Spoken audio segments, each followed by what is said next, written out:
চিকেনের স্যুপ বানানোর জন্য এই একটু পেঁয়াজ বড় বড় করে কেটে আর একটু রসুন আদা কেটে নিয়ে একটু সতে করতে দিয়েছি।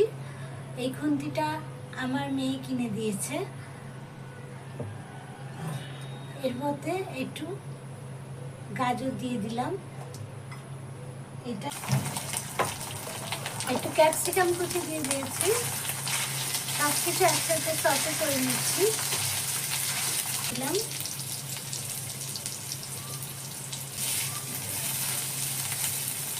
চিকেনটা আমি আগে থেকেই সস দিয়ে একটু ম্যারিনেট করে রেখেছিলাম 30 মিনিট আগে, যাতে একটু বেশি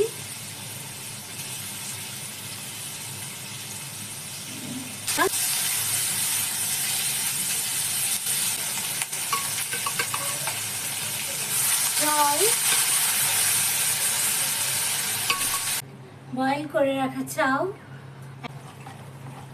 paper powder, fresh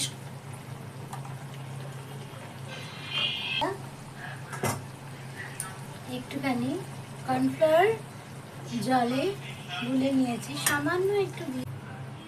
yummy. Like and share.